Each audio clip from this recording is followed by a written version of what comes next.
Basajja ba Museveni badasasula ensimbi empitirivu nnyo mukolera okulanga asigala nga ali mu ntebe nga tagivaamu nga twala munyenyaako bali mu kufeesa anti buli olucha ensimbi n'emirimu byongera okugwaggwako ate era kati bagenda makomera bonna olw'okuba nti omulimu gubalemye ogw'okulwanyisa Kyagulanyi Ssentamu Robert Bobi Wine. Bano babadde bamaze ebbanga ddene nga babeezaawo Gen. Museveni nga bongerayo luluye mpolampola nga Kyagulanyi najja n'abakuba omupiira n'abakuba KO kati abasajja ebigambo bibasobye. Njagala tusokendoza tubirabe ebino ebigambo bwe tuti. Wali olabyeko kye bayita deep politics mu deep politics. Wolan. Eno level gye twatuuseeko yesaawa twawule politician mu ba revolutionaries. Ekirungi akugambye is an analyst. Ekyo kimaze okulaga nti politician. Okitegera? So nga wali analyst akutte video ya Kiseka gye yakoze naji analyzinga mu ngeri ejayagala, that makes him an analyst. Kampala revolution okyakola. Revolution does not analyze other videos naye asomesa kati njagala nkusomesa nga revolution wakola. I'm not an analyst. I am a revolutionary teacher. Nsomesa, I'm a revolutionist. Oli yakugambye is an analyst.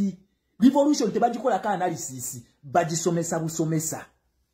Kubanga etuwa stages zetulina okukola ki zetulina okuzanyirako ne tumanya eno stage gyatuwadde tuyina okucreatinga sensitization nga muna Uganda tumusomesa kino ne kino ne kino wabula tetu analyzinga so kakati nze a revolution kankusomese because you are an analyst kati amaze oku analyzinga video ya Kiseka gyakoze ye analysis gyakuwadde nti Kiseka ali mu kulumba president kati ye according to his analysis eyo gyakuwadde okitegera nti analysis ye takuliyetinga kipye watasomesa muntu kufuna kintu ekyo kyatamanyi yakwata already existence ebyabane nabiteka mu direction eyiye ekyo bakita politician ereze mu aba TV shows aba analysts babera ba analyzing ansonga so but revolution was what we do kye kino muganda wange His Excellency Kyagulanyi is not a politician. Lwaki a politician is someone who wants change in governance.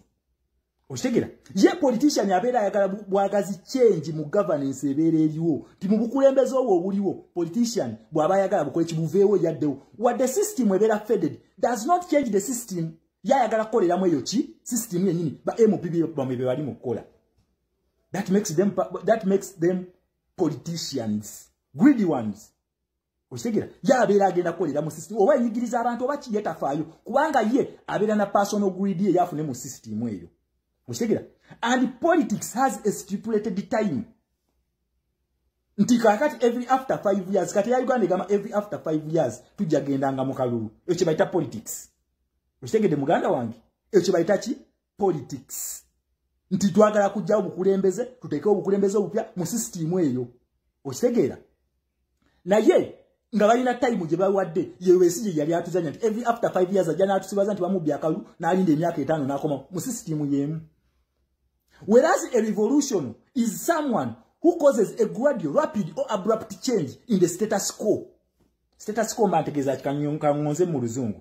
A revolution is someone who causes a fundamental change in either a political, social or economic status quo. Nti ye ono yayagala system yonna agikube eveewo. Ekyo bayita revolution. Era revolution ono yetabeera na stipulated time.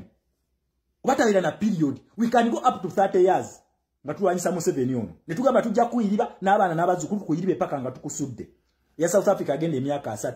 Naye nkugambe politics abeera ne time yaayo.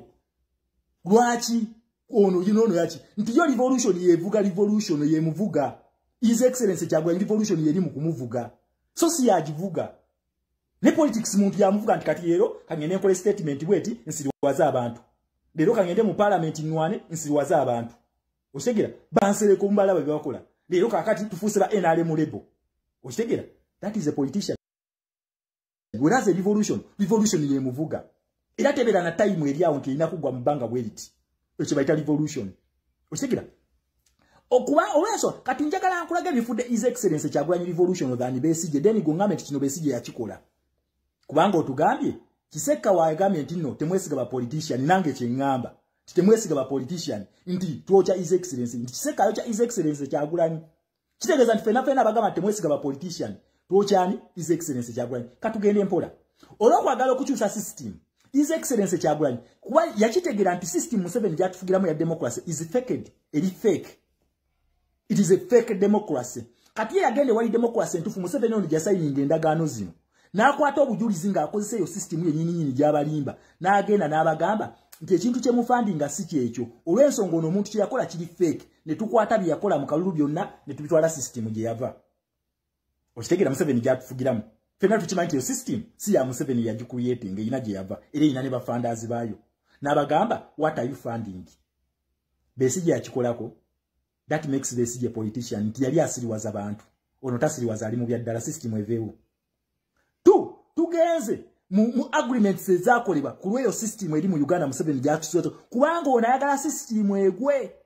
Okitegera twagala system egwe. Era agamu ku masiga agakola system eyo abiri gakwatiddwako.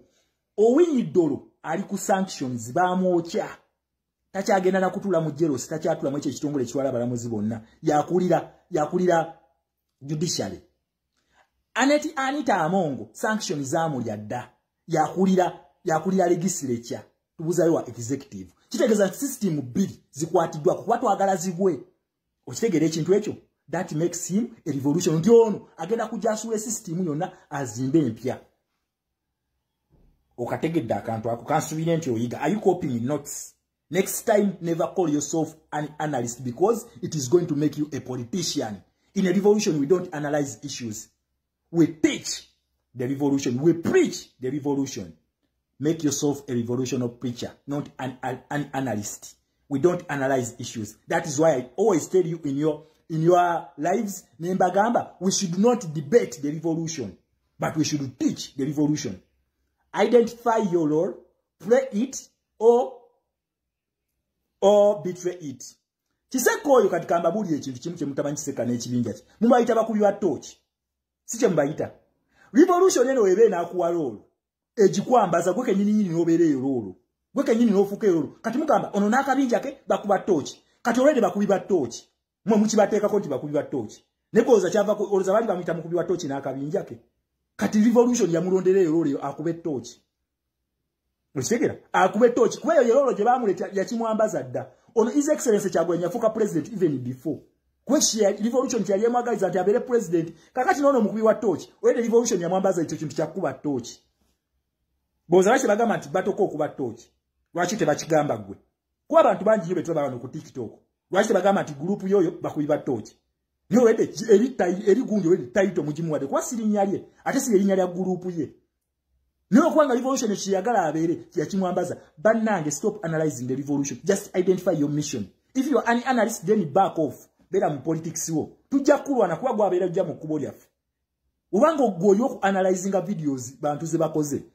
Kiki osomesa? What are you teaching in this revolution? Osomesa aki? What are you teaching?